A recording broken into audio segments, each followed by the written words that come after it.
Capítulo 896 Obstáculo. Sun-Yi sentiu como se estivesse ficando louco. Ele estava cansado, privado de sono e frio. Ele estava preso em uma fortaleza em um continente remoto, construído em torno de um misterioso observatório abandonado. A fortaleza estava sendo sitiada por um horror desconhecido das profundezas, e ele era a única pessoa que havia conseguido escapar do azar do horror. A coisa mais estranha sobre tudo isso, no entanto, era que Sun-Yi às vezes era invisível. Toda vez que ele subjugava e arrastava uma das vítimas para a instalação de contenção construída dentro do antigo observatório, todos no assentamento agiam como se ele não existisse. Não exatamente invisível. As pessoas foram capazes de observá-lo. Mas o fato de sua existência parecia fluir de sua consciência quase imediatamente após ser registrado lá. Enquanto Sun-Yi estava na presença de uma das vítimas hipnotizadas, os moradores de Lu 49 olharam para ele, franziram a testa e depois começaram seus negócios, esquecendo instantaneamente o que haviam visto. Foi realmente irritante. Em seu estado exausto, Sun-Yi sentiu um medo profundo e irracional de que, se isso acontecesse, ele seria esquecido por todos, para sempre. Ele se perguntava se era assim que o demônio do Oblivion se sentira.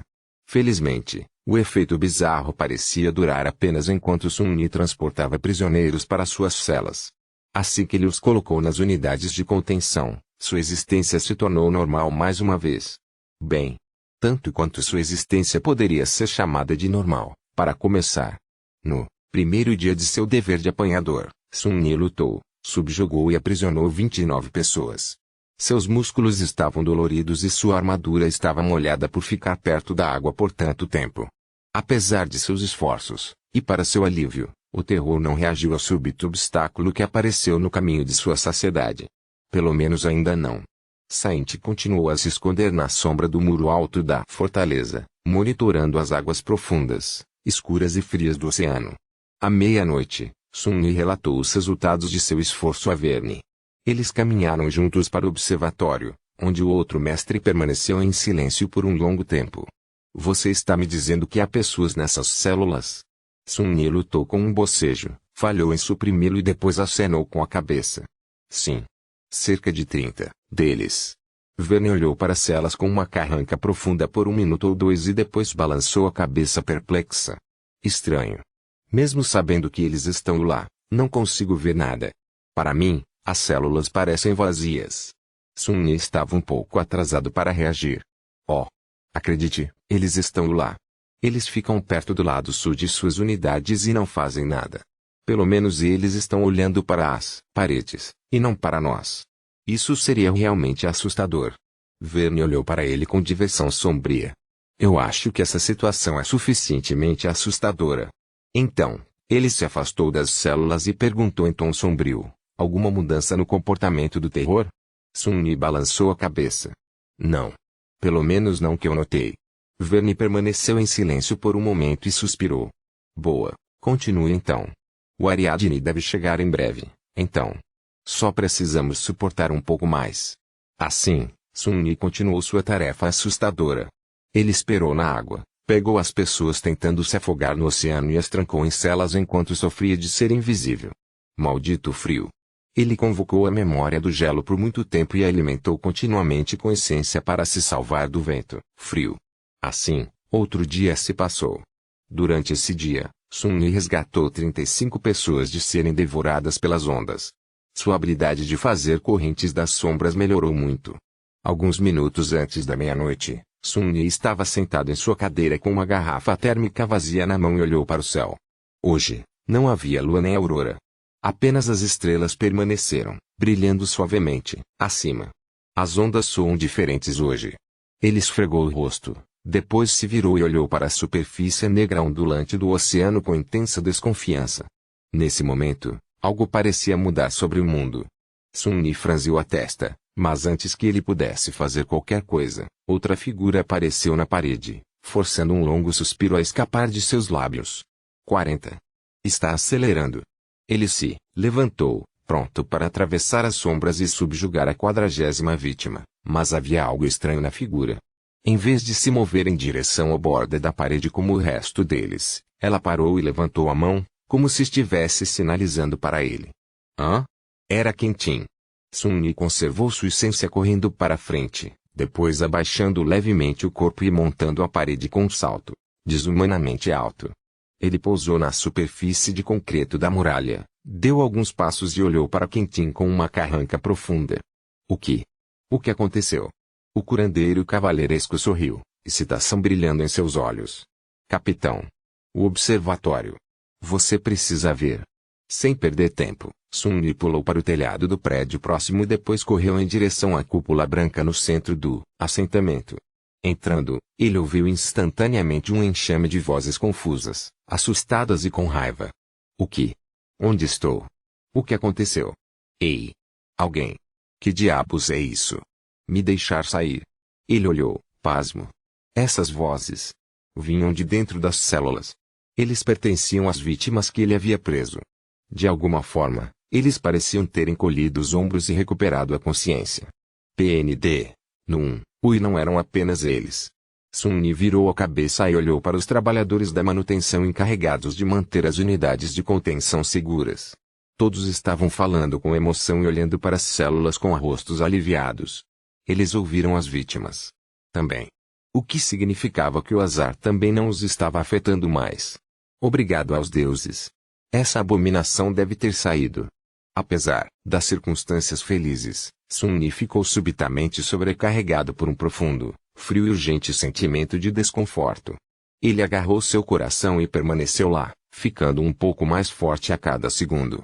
Ele estremeceu. Apóstrofo. O que está acontecendo? Capítulo 897, Oceano Silencioso. Depois que Sun-Yi rompeu o azar da mente e passou 2 dias resgatando as pessoas, hipnotizadas, salvando dezenas de vidas, o horror escondido nas frias ondas negras parecia ter deixado a vizinhança de Lu 49. As vítimas haviam recuperado os sentidos, e todas as pessoas no assentamento puderam vê-las e ouvi-las claramente mais uma vez. Nas próximas horas, ninguém mostrou nenhum sinal de estar sob a influência do hexágono. Os desaparecimentos pararam. E o Ariadne deveria chegar em breve. Os habitantes exaustos, assustados e abalados da fortaleza começaram a relaxar. Sua frágil esperança floresceu e floresceu.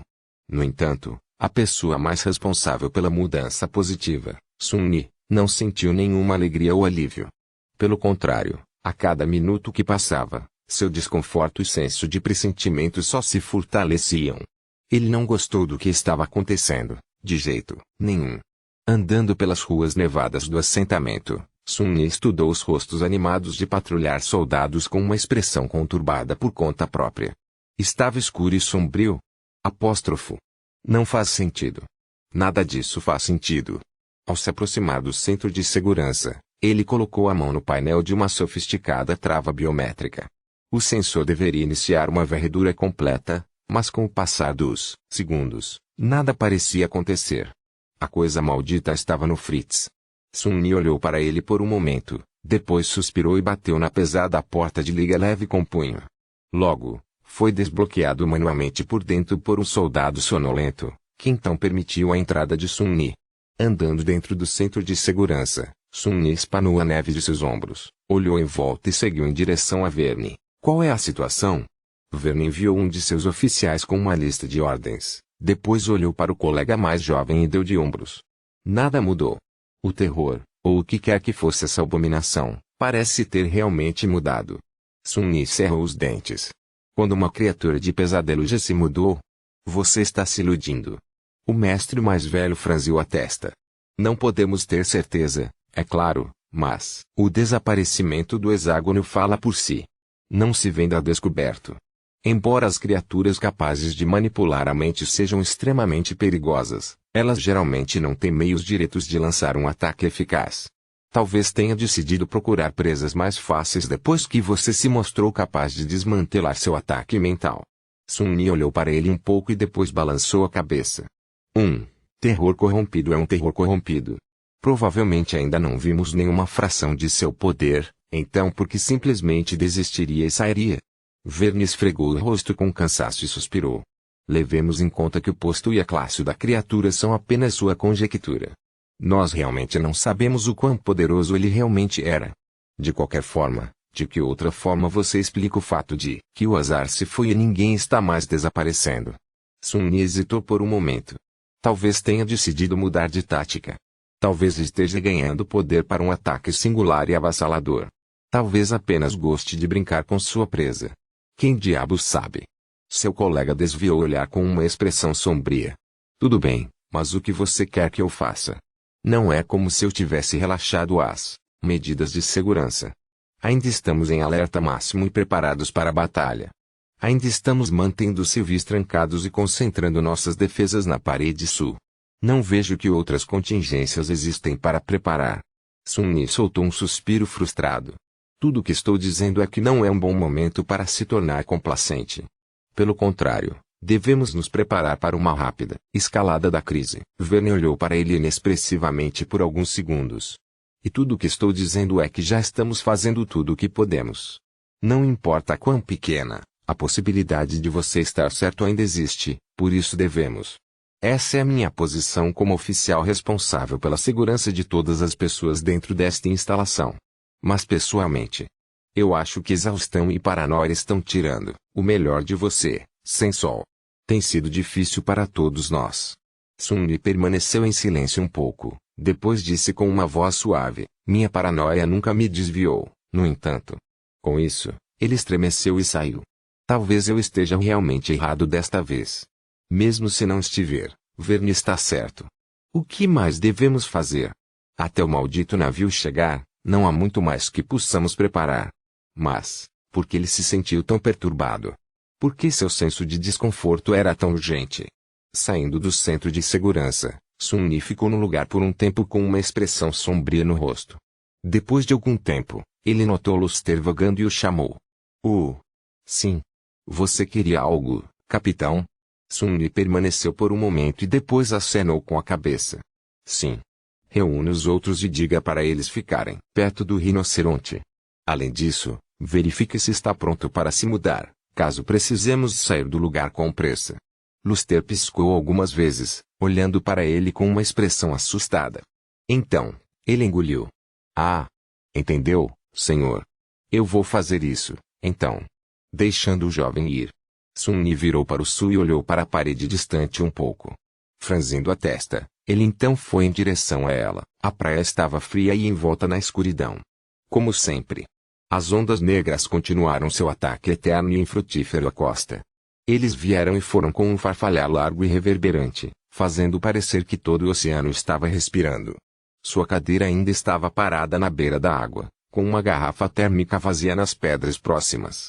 Descendo da parede, Sun-Yi caminhou lentamente em direção à água e parou do lado de fora de seu alcance, olhando para a vasta extensão ondulante do oceano frio com uma carranca profunda. Seus olhos cansados estavam escondidos nas sombras. Olhando para as ondas, ele sussurrou, onde você está, bastardo? O que você está planejando? Claro, o oceano permaneceu em silêncio. Não houve resposta. Capítulo 898, indo para natação. Ensolarado à beira da água por um tempo, olhando para o oceano com uma expressão cautelosa no rosto. Engraçado. Quando ele desenvolveu o hábito de escalar a parede sul da fortaleza, ele olhou para o oceano na esperança de testemunhar a silhueta temível do poderoso navio de guerra que aparecia da escuridão. Mas agora que o Ariadne estava prestes a chegar, seus pensamentos estavam longe. Eventualmente, Sun-Yi suspirou e finalmente demitiu sua cadeira, planejando voltar ao calor do assentamento. No entanto, pouco antes de ele se afastar da água escura, algo atraiu sua atenção. Um brilho sutil alguns passos mais abaixo da costa, revelado por baixo das ondas em retirada. Como se a luz das estrelas estivesse refletindo em um pequeno pedaço de vidro. Sun-Yi hesitou por alguns momentos, depois caminhou 1 ou 2 metros para frente, parando no local onde havia visto o objeto brilhante. Uma nova onda entrou correndo, lambendo suas botas blindadas.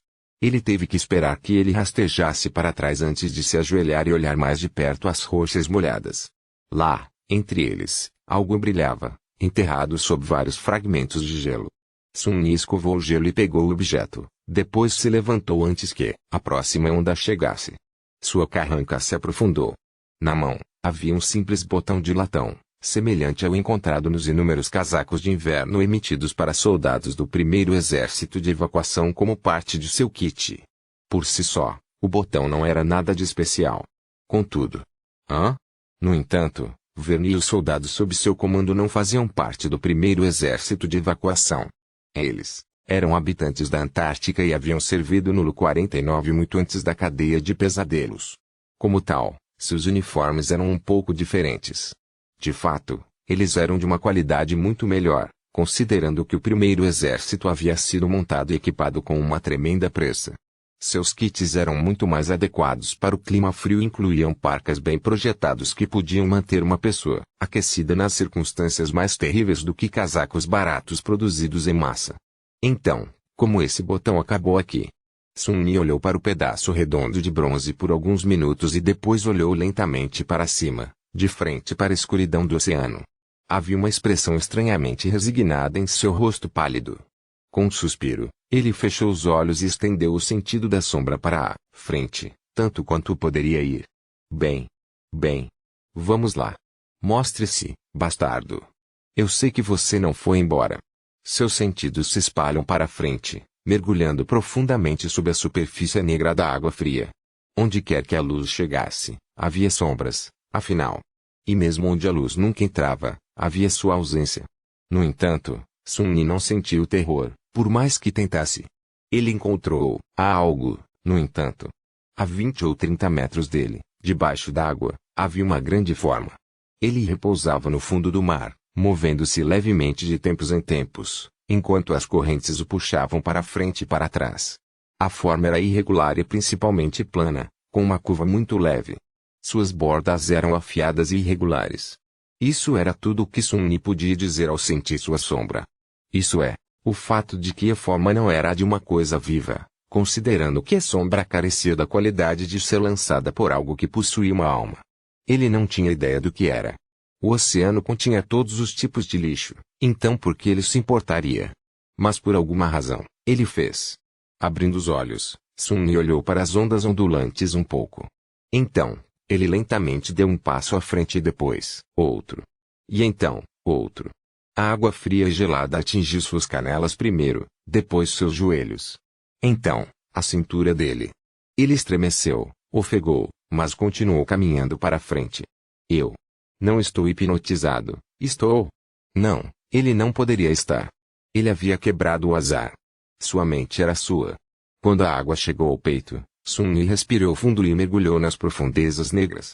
Nadar em uma armadura de aço não era uma tarefa fácil, mesmo tão fina e leve quanto a cadeia desmoronadora. No entanto, ele possuía força e resistência que superavam em muito um ser humano mundano, então Sun-Yi persistiu, mergulhando cada vez mais fundo no oceano. Apesar da memória de gelo pendurada em uma corda no pescoço, um resfriado como ele nunca havia experimentado envolveu seu corpo, dificultando a respiração, pense, e mova seus membros. Gritando os dentes, Sun-Yi o ignorou e nadou em direção à forma distante. Depois do que parecia uma eternidade, ele finalmente alcançou o fundo do mar e se empurrou ao longo de sua superfície irregular, aproximando-se cada vez mais de seu alvo. Longe, na praia, Saint emergiu da sombra do muro e se aproximou da beira das ondas, erguendo o arco. Se algo acontecesse, ela seria capaz de enviar uma flecha voando instantaneamente. Isso fez Sun-Yi se sentir um pouco melhor, mesmo que ele não soubesse o quão poderosa a flecha permaneceria depois de perfurar dezenas de metros de água. Considerando a força do arco-íris de Morgan, ainda deve ser mortal, mas a eficácia da flecha, é claro, dependeria do poder do inimigo em potencial. Não pense nisso, ainda. Concentrando-se em sua tarefa, Sun-Yi avançou, alcançou a forma estranha e abriu os olhos. Ele observou através da massa de água escura. A forma era um pedaço de liga rasgada. Tinha cerca de 10 metros de comprimento e um pouco menos de largura. O material resistente foi cruelmente dobrado e quebrado, com bordas irregulares e rachaduras profundas rastejando por sua superfície. Parecia ter sido arrancado de um todo maior por algo grande e incrivelmente poderoso. Contudo, não havia ferrugem no metal danificado, sugerindo que ele não passara muito tempo na água. Sun-Yi se aproximou, sentindo como se reconhecesse a composição e as características da liga. Sua mente correu, tentando confirmar essa familiaridade. Ele colocou uma mão no metal frio, lembrando. Então, seus olhos se estreitaram e algumas bolhas de ar escaparam de sua boca. Claro, ele sabia onde essa liga forte e grossa era usada. O mesmo tipo de metal compreendia as camadas internas da armadura reforçada de uma embarcação naval. A massa deformada de liga torcida. Era um pedaço quebrado do casco de um navio de guerra. Capítulo 899. Somente esperança. Tomando fôlego, Sun-Yi saiu das sombras e caiu nas rochas molhadas na beira das ondas. Fluxos de água escorriam de sua armadura e todo o seu corpo tremia. Ser frio. Ah, tão frio. Gritando os dentes, ele se levantou e estremeceu quando o vento o atacou. Naquele momento, nem mesmo sua constituição acendida e a memória do gelo poderiam protegê-lo de ser resfriado até os ossos. Mas mesmo assim, as garras que agarravam seu coração estavam muito mais frias. Maldição! Sun-Yi deu um passo à frente, tropeçou, depois se endireitou e parou. Seus punhos estavam cerrados. Ariadne. Deve ter sido o Ariadne. O pedaço quebrado do casco, o botão de latão, tudo fazia muito sentido. Obviamente, essa evidência por si só não foi suficiente para chegar a uma conclusão definitiva, mas Sun-Yi tinha certeza disso. Sua intuição lhe disse isso. Ninguém estava vindo para resgatar as pessoas presas dentro do Lu-49. E o terror iria descer sobre eles em breve, sem dúvida. De repente, desamparado, Sun-Yi olhou para a parede da fortaleza com um olhar perdido no rosto. Alguns momentos se passaram, acompanhados pelo uivo do vento. Então, ele olhou para baixo, fechou os olhos e gemeu. Ah! Estou tão cansado. Foi o frio que o fez encolher os ombros desse momento de indecisão e começar a se mover. Não importa a situação, ele teve que chegar a algum lugar quente primeiro. Um passo, e ele estava em cima do muro. Um segundo passo, e ele estava parado em uma das ruas do assentamento. Um terceiro passo, e ele apareceu de repente no canto de um laboratório de pesquisa onde um grupo de cientistas, incluindo o professor Obel e Beth, estava sob guarda. A jovem foi a primeira a notá-lo. Ela ficou um pouco assustada com a visão. Sem sol acendido. O que você está fazendo aqui? Sun-Yi olhou para ele e forçou um sorriso pálido. Não se importe comigo. Acabei de esfriar lá fora. Ele olhou para Betty com uma expressão estranhamente pesada por alguns momentos e depois balançou a cabeça. De qualquer forma, eu vou agora. Sun-Yi teve que ver Verne primeiro. Secou-se e depois voltou ao centro de segurança, sentindo a sensação urgente de alarme ficando cada vez mais alta em sua cabeça. Antes, Sun-Yi não conhecia sua fonte e achava que tinha dias para descobri-la. Mas agora, ele não tinha tanta certeza. Talvez restassem apenas algumas horas antes do desastre que sua intuição estava avisando que aconteceria. Talvez até minutos. Você não está ouvindo. Sun-Yi olhou para Verne quando os segundos se afastaram. Tic-toc. A cada segundo, seus destinos estavam se aproximando de serem selados. E, no entanto, o alto mestre estava sendo difícil. Eu estou ouvindo. Sun-Yi suprimiu o desejo de bater na mesa com o punho. A mesa não apenas quebraria e criaria muito barulho, mas também não ajudaria seu argumento de forma alguma. Mais do que isso, ele estava cansado demais e não tinha energia para sair por aí quebrando móveis. Então por que diabos você não está fazendo nada? Verne suspirou. O que eu devo fazer? Sun-Yi piscou. Reúna todos, carregue-os nos transportes e afaste-se deste lugar amaldiçoado. O que mais? Verne olhou para ele por um tempo, sua carranca crescendo mais fundo. Com todo o respeito, Sun-Les, você não está fazendo muito sentido. Você está tentando me convencer de que o Ariadne não está chegando, mas sua única evidência é um botão e um pedaço de metal que você encontrou debaixo d'água. Nós dois sabemos quanto lixo e destroços antigos foram deixados nos oceanos após o Dark Times. Esse fragmento de armadura poderia ter vindo de qualquer lugar, ferrugem ou sem ferrugem. Sun-Yi queria responder com raiva, mas conseguiu se segurar. Verne não errou ao duvidar de sua teoria bastante infundada. Qualquer bom líder questionaria a validade de tais informações. O problema era que Verne não tinha o benefício de estar intimamente conectado às cordas do destino, como Sun-Yi. Ele não tinha a intuição de Sun-Yi. Ele estava cego para o destino. Escute. É isso que meu intestino está me dizendo. Ficar aqui seria um erro terrível. No entanto, Verne permaneceu imóvel. Ele permaneceu por alguns momentos e depois balançou a cabeça. Suas próximas palavras pareciam educadas, mas tinham um senso de peso para elas. Não posso jogar com a vida de 1.400 pessoas por causa de seu intestino, sem sol. Esse maldito tolo. Sun-Yi soltou um suspiro frustrado. Verne era um oficial do governo experiente. De sua breve, mas intensa parceria, ficou claro que ele era reservado, metódico e fazia as coisas pelo livro. Ele havia recebido ordens do comando do exército para reforçar o Lu-49 e aguardar o resgate naval, e era isso que ele estava determinado a fazer. Quebrar um pedido não era uma coisa fácil para ele. Sua mente não era flexível o suficiente. Você tem que admitir que eu pelo menos posso estar certo. Então, ficar também é uma aposta. Estamos fora dos parâmetros do procedimento padrão, Verne. Você não consegue pensar por si mesmo, pela primeira vez? Embora essa última afirmação tenha sido um pouco rude, Verne não reagiu muito. Ele apenas olhou para Sun-Yi com sua expressão séria habitual, depois se virou e suspirou. Alguns momentos depois, ele disse em silêncio, não importa, de qualquer maneira. Ensolarado carrancudo. As palavras o pegaram de surpresa. O que diabos ele quer dizer? O que? O mestre mais velho olhou para baixo. A menos que estamos isolados do comando do exército. A situação no norte é ruim. Não sabemos o quão ruim, mas tem que ser terrível para tantas criaturas de pesadelos viajarem livremente pelas montanhas. A última coisa que ouvimos foi que vários titãs haviam emergido. Nem sabemos se alguma das capitais de Seco ainda permanece.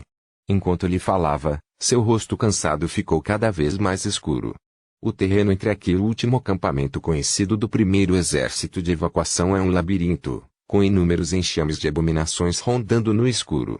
Nossa tecnologia mal está funcionando, se é que está. Nossos soldados estão todos exaustos ou à beira do colapso. O que estou tentando dizer é que um comboio que transporta centenas de civis não combatentes não sobreviverá à jornada. Não com o que nos resta para protegê-lo. Verne cerrou os dentes. Então, não é que eu me recuse a ter a ideia de que o Ariadne não chegará. É que eu não posso. Porque esse navio é nossa única esperança. Suas palavras ecoaram na sala vazia do centro de segurança, fazendo Sun-Yi se sentir ainda mais frio. Capítulo 900. Não olhe para trás. Um silêncio sombrio se estabeleceu na sala de conferências do centro de segurança. Eventualmente, Verne foi o primeiro a quebrá-lo. Endireitando, ele olhou para o sol e disse em tom pesado, o melhor que posso fazer é pedir voluntários entre os meus despertedos. Arriscar adormecer. Alguns deles podem morrer, mas alguns devem retornar com as notícias do reino dos sonhos. Então, podemos discutir a evacuação por terra. Sun-Yi olhou para ele sem dizer nada. Sua raiva desapareceu repentinamente e, em vez disso, tudo o que restava era fadiga, arrependimento e um vago sentimento de ressentimento sombrio. Maldito seja, tudo. Se Verne realmente enviasse voluntários para o reino dos sonhos, mesmo sabendo que seria uma viagem de ida para alguns deles, eles retornariam em cerca de 8 horas. Descobrir o que estava acontecendo no norte ajudaria Sun-Yi tremendamente. Mas 8 horas foram muito longas. Seu pânico crescente já era quase sufocante. Ele não sabia se eles tinham 8 minutos restantes, muito menos 8 horas. Não há tempo. Você não pode. Verne se inclinou sobre a mesa e fechou os olhos por um momento. Era difícil saber o que estava passando por sua mente, mas Sun-Yi de alguma forma sabia que não seria capaz de convencer o oficial severo. Seu coração estava frio. Ah, esse sentimento. Esse sentimento amargo. Acho que não provei há um tempo. Naquele momento, Verne disse de repente. Um grande comboio não conseguirá. Mas um veículo único e robusto provavelmente pode. Sun-Yi franziu a testa, lutando para seguir a linha de pensamento, talvez devido à sua exaustão. O que exatamente você quer dizer? O mestre mais velho olhou para ele e encolheu os ombros com uma estranha calma. Quero dizer que não precisamos colocar todos os nossos ovos em uma cesta. Sua missão não é proteger todas as pessoas nesta instalação, sem sol. Ao contrário do meu. Sua missão é resgatar um alvo específico e de alto valor. Nós dois temos que cumprir nosso dever da melhor maneira possível. Então, pegue o professor Obel, carregue seu APC e saia imediatamente.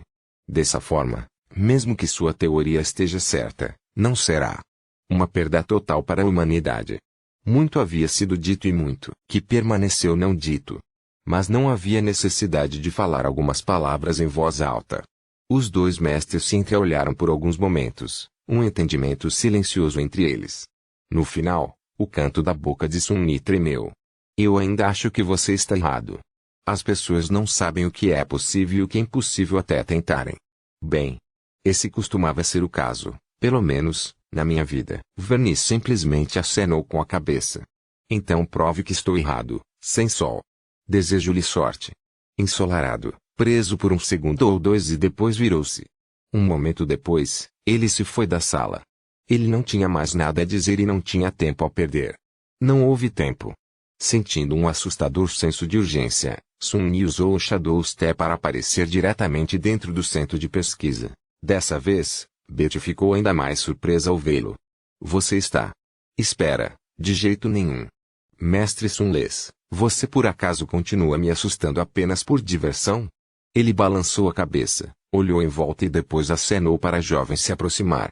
O que ele tinha a dizer precisava ser mantido longe de outros ouvidos. Franzindo a testa, B deixou o lado do professor Obel e caminhou até onde ele estava. Agarrando-a pelo ombro, Sun-Yi, sem cerimônia, arrastou a jovem para uma sala adjacente. Uá! Que diabos você pensa que é? Ele fechou a porta e se virou, com os olhos afundados e maníacos, fazendo Beta estremecer. Fique quieto e ouça. Houve uma mudança de planos. Sem tempo para explicar tudo em detalhes, Sun-Yi acabou de lhe contar as partes necessárias, que o professor estava em perigo e que ele tinha que ser evacuado imediatamente. Essa revelação repentina foi difícil de digerir, e haveria um atraso potencialmente fatal se Beta se recusasse a ouvir imediatamente. Então Sun-Yi construiu suas palavras de uma maneira que tocava em seus valores profundamente arraigados, lealdade ao velho e desejo de mantê-lo vivo. Os olhos de Beta se arregalaram. Mas por que vem a mim? Por que você não se aproximou do professor? O professor Obel é um homem nobre. Ele relutaria em deixar seu povo para se salvar. Então, preciso que você o persuadisse. Rápido. Você o conhece melhor, afinal. A jovem ainda não entendeu. Mas não podemos simplesmente levar todo mundo. A voz dela era pequena. Sun-Yi olhou para ela sombriamente, sabendo que era algo que ele não podia fazer. Meu veículo só pode transportar tantas pessoas. Agora vai e faça o que eu disse. Cada minuto que desperdiçamos pode significar a diferença entre vida e morte. Beta acenou com a cabeça atordoada, depois se virou lentamente, reorganizou o jaleco e saiu da sala. Sun-Yi olhou através do estalo da porta aberta para os cientistas que cercavam o professor e depois se virou de vergonha. No entanto, essa autoindulgência durou apenas um segundo. Ele também não teve tempo de se arrepender. Não se importando com o gasto da essência, Sun-Yi viajou pelas sombras e logo apareceu perto do rinoceronte. Ele podia sentir 3 sombras lá dentro, enquanto Luster, Kim e Quentin estavam em pé na frente da APC percebendo-o. Eles endireitaram suas posturas. Capitão, senhor. Eu fiz como você disse. Sun-Yi olhou para Luster e acenou com a cabeça. Vai e execute a sequência de inicialização. Quero que o Rino esteja pronto para partir a qualquer momento. Os olhos do jovem se transformaram em círculos, mas ele rapidamente mergulhou na escotilha sem fazer perguntas. Sun-Yi, Kim e Quentin foram deixados sozinhos no frio cortante. Sentindo seu coração batendo loucamente, Sun-Yi olhou para o céu. O céu estava coberto de neblina branca. Apóstrofo. A nevasca está começando de novo. Naquele momento, Quentin perguntou com cautela, capitão. Sinto muito, mas o que exatamente está acontecendo? Ele deu uma olhada no galante curandeiro. Estamos indo embora. Seus 2 subordinados pareciam assustados. Saindo? Agora mesmo? Mas por quê? Sun-Yi permaneceu com a resposta. Porque temos ordens para manter o VIP vivo. Isso parecia fazê-los parar de fazer perguntas. Um minuto se passou, depois outro. Sua corrente sanguínea estava cheia de adrenalina, como se estivesse no meio de uma batalha. O tempo rastejou no ritmo de um caracol e, por algum motivo, Sun-Yi sentiu como se estivesse trancado dentro de um pelourinho, esperando a lâmina da guilhotina cair. Ande mais rápido, droga. Seus instintos estavam gritando que eles tinham que deixar o Lu-49 agora. Finalmente, duas figuras apareceram da névoa branco-leitosa. O professor Obel estava andando rigidamente, com o rosto perturbado. Beta estava apoiando e carregando uma pequena sacola. O velho parou perto de Sun-Yi e olhou para ele com uma expressão solene. Ele hesitou em falar. Jovem. Ouvi dizer que você vai nos levar embora agora. Sun-Yi assentiu. Sim, professor. Entre, por favor. Pressa. Eu vou explicar mais tarde. Eles entraram no rinoceronte e fecharam a escotilha. Enquanto Beta olhava em volta com curiosidade moderada, Luster enviou o veículo pesado em movimento. As sentinelas já haviam sido informadas por Verne, então abriram o portão e permitiram que os irregulares passassem por eles. Até o último segundo, Sun-Yi tinha certeza de que algo iria terrivelmente errado. Mas, de alguma forma, não aconteceu. O rinoceronte se afastou da fortaleza, passou pela frota de transportes estacionados do lado de fora e desapareceu na parede branca da nevasca. Somente quando as luzes da instalação desapareceram de vista, Sun-Yi sentiu uma sensação quase avassaladora de alívio. Ele se inclinou. Não, quase caiu. Na antepara atrás dele e soltou uma respiração trêmula. Nós conseguimos. Chegamos a tempo. Embora houvesse muitos olhares confusos e preocupados voltados para ele, Sun-Yi permaneceu em silêncio. Lentamente, a distância entre o Rin e o Observatório Lunar 49 cresceu cada vez mais. 1 quilômetro, depois outro. Depois uma dúzia. Eles estavam deixando para trás. Algum tempo depois, quando o veículo pesado percorreu aproximadamente metade do comprimento da planície costeira que separava a costa do Oceano das Montanhas, Sun-Yi ordenou que Luster parasse e escondesse o rinoceronte nos destroços de uma enorme máquina de guerra deixada para trás no Dark Times. Ele fechou os olhos e se concentrou por alguns minutos. Suas sombras garantiam que não houvesse criaturas de pesadelos espera. Depois disso, Sun-Yi inalou profundamente. A ligação não é muito forte aqui. Deve ser condição verde, então. Parabéns, pessoal. Você pode finalmente descansar. Apesar do desconforto e das dúvidas, seus soldados reagiram a essa afirmação com entusiasmo visível. Eles também estavam à beira do colapso devido à fadiga e exaustão. Luster, Kim e Dor. Vocês dormem primeiro. Os outros 3, vigiem e cuidem de nossos convidados. Eles assentiram, já conhecendo seus papéis. Sim, senhor. Mas... capitão, e você? Sun-Yi olhou para Bailey com uma expressão sombria. Eu tenho algo a fazer. Ele foi para a escotilha de saída. B tentou atrapalhar sua pergunta, mas ele simplesmente olhou para ela, e a jovem se afastou de repente. Saindo do rinoceronte, Sun-Yi entrou na nevasca e depois convocou o pesadelo. Seu corcel leal ressuscitou das sombras, com os olhos ardendo com terríveis chamas vermelhas. Saltando na cela, Sun-Yi enviou galopando pela neve. Ele deixou uma sombra para ficar de guarda perto do rinoceronte, é claro. A essa altura, o alcance em que ele podia controlá-lo já passava de 13 quilômetros. Essa era mais ou menos metade da distância atual, entre o Rino e o Lu 49. Ele voou de volta para o sul, convocando o capacete fechado e sem características da cadeia desmorizante para se proteger do vento cortante. Seu senso de sombra se espalhou para fora, substituindo a visão que era inútil na furiosa tempestade de neve. Parando na extremidade do alcance do Shadow Control, Sun-Yi permaneceu na cela e enviou outra sombra para a frente. Deslizou para o sul com uma velocidade tremenda e, finalmente, alcançou as paredes da instalação. Havia torres formidáveis neles, focos poderosos inundando as imediações da fortaleza com luz, flocos de neve dançando nas vigas largas. Os portões que o rinoceronte havia deixado não mais de 1 hora atrás estavam bem fechados.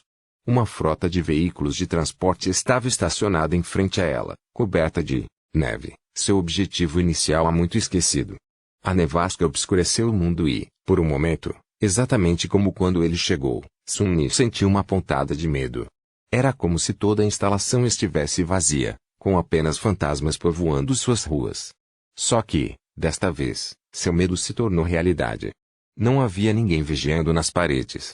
Nenhum soldado patrulhava as ruas desertas. Os prédios estavam vazios, com telas ainda mostrando gravações de programas de entretenimento, comida deitada nos pratos e café esfriando nas canecas. Mas não havia pessoas. Não havia cientistas no laboratório de pesquisa e nenhum oficial no centro de segurança. O feio das câmeras de segurança em funcionamento não mostrou movimento durante todo o assentamento. As portas dos alojamentos onde os civis estavam confinados ainda estavam trancadas. Mas não havia ninguém lá dentro. Não havia sinais de luta, nem pegadas frescas na neve cobrindo o chão do lado de fora. Tudo estava apenas. Ainda. 1.500 pessoas desapareceram no ar. Eles pareciam simplesmente ter desaparecido. Como se nunca tivessem existido. A muitos quilômetros de distância, Sun Yi olhou para a parede sul da fortaleza através dos olhos de suas sombras. Ele se sentiu obrigado a enviar a sombra para frente e olhar para o oceano escuro mais uma vez. Mas no final, com um arrepio, ele decidiu contra. Logo, a sombra voltou. Envolvendo-o ao redor de seu corpo, Sun Yi ordenou que Nightmare se virasse e entrou na nevasca sem olhar para trás. Talvez ele não quisesse. E talvez ele simplesmente não tenha ousado.